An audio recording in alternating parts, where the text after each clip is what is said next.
Hi, welcome to the State of Humanity by the Venture Company.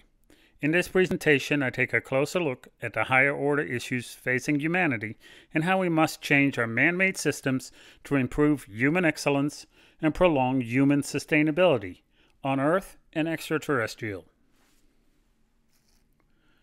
My name is George Van Hogarden, Managing Director of the Venture Company. Let us build a brave new world with higher standards of excellence we first and successfully apply to ourselves. The most important topic facing humanity is related to how we manage ourselves, with man-made systems more important, in fact, than the care for our surroundings, as those surroundings are poised to outlive us. Einstein taught us that a theory determines what can be discovered, and thus the quality of our theory deployed by our systems determines what can be discovered. So let's take a closer look at our man-made systems to see how well they serve humanity. Our systems are static. The U.S. Constitution is about 240 years old. The Bible is some 2,000 years old. Neither scripture defines our forward-looking goalposts or how to achieve them. Do we really want to hitch the wagon of our future on a scripture of the past filled with outdated and unsubstantiated truth? I think not. Hindsight. We tend to use data as the foundation for reasoning. A flawed concept, for data is derived from events that have already occurred, a concept we refer to as hindsight. And hindsight is incapable of producing foresight to break the norm, for it regurgitates the norm. We must instead begin to realize discovery and reason produce evolving foresight to expand the fringe of human excellence. Oligarchy. We create institutions resistant to renewal in stubborn control of our future, all while nature and our discovery of nature continually evolves. Why is an oligarchic institution allowed to define the playbook of how shares can be traded? And why is the financial arbitrage that rules our economic roost not held to the same rulebook of merit as our investable assets? An oligarchy, in the words of Goethe, through which none of us are more hopelessly enslaved than those who falsely believe they are free. Nature works different. Wealth. Wealth is a man-made remuneration of trust in merit. Have you read the news how many of us have exploited gaping loopholes in our aging systems to acquire wealth without contributing to evolutionary merit? The tobacco industry created a lot of wealth, 30 years later inducing the third leading cause of death to Americans. A short-term gain of wealth incurring costs for generations to come while damaging human excellence of long. We must begin to assign new merit to wealth, evolutionary merit. Control. We aim to control others to feel better about ourselves. How else can we explain that modern-day slavery, as in working for $4 an hour, is alive and well in the United States? The underbelly of control causing a quarter of U.S. children to remain unsure of where their next meal will come from. Do we not understand how human survival is predicated not on control, but on a healthy equilibrium between personal interests and our collective interests as a species? To finally relinquish the brutal vile maxim that distinguished us and drove us away from our great ape ancestors? Length. Our individual or average age is no measure of our strength. With the United States as the largest consumer of medicine, 70% of Americans dependent on prescription drugs, and $329 billion spent on antidepressants, we have become an extremely feeble and dependent species, happily compounding our addictions for generations to come.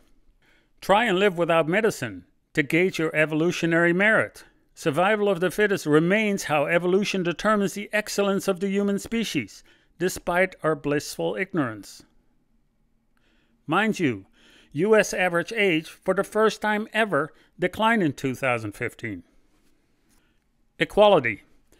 Equality is an evolutionary oxymoron, reverberated in the hallways of cheap karma.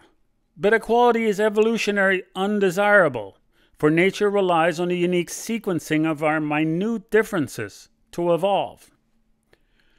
We must build systems the opposite of what we have today, to instead explore and emphasize our meaningful differences, rather than mindlessly regurgitate our stifling commonalities. The latter is what robots are for.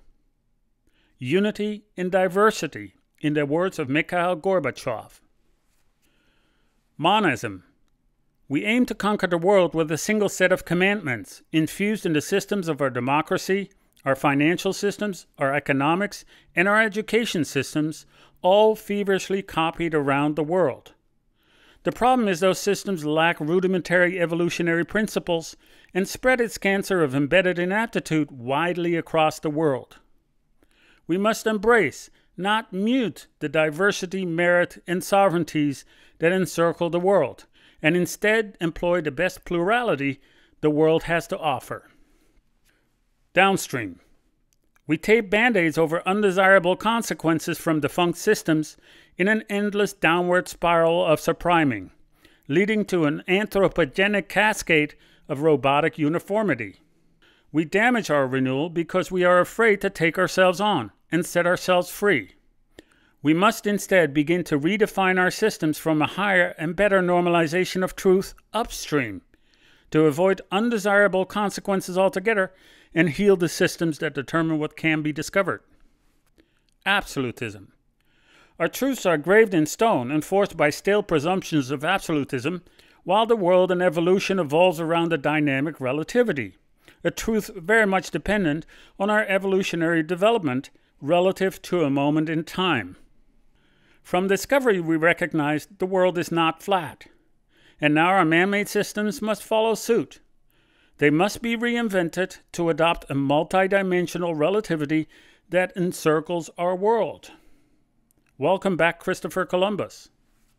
So, when we compare our man-made systems on the right with nature's systems on the left, the seriousness of our growing conflict with nature's evolution becomes abundantly clear.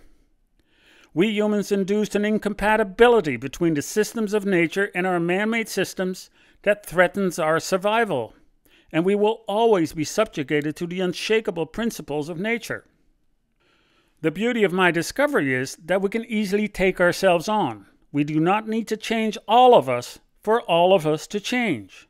No need for an improbable scorched earth approach to immediately begin to improve the outcome for us all. We must merely redesign our man-made systems to be in lockstep with nature, and as our incentives to participate in those systems change, so will the behavior of participants, towards newfound strength and renewal in compliance with nature's principles as we recognize them today. Who we elect as the ringleader of the wrong systems we have today does not really matter.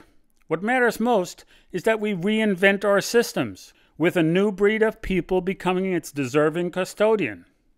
A president does not determine the outcome of our evolutionary game. We the people do, as we design better systems to expose a new and broader swath of our evolutionary merit. We must do our job to elect a president who understands the name of our evolutionary game has fundamentally changed. Our current man-made systems, incompatible with nature's evolution, are the cause of our eroding exploration of human ingenuity and capacity, and subsequently the cause of our looming atrophy. An atrophy we, as the most intelligent species on Earth, must reverse to prolong our excellence and sustainability on Earth, with a new set of hierarchical principles forming a single playbook of how all our man-made systems must, can, and will change to begin to evolve in lockstep with nature. To learn how to build and implement more advanced operating systems for humanity, sign up for one of our tailored masterclasses at venturecompany.com/learn. For comments or questions, do not hesitate to contact us at venturecompany.com. Thank you for your attention.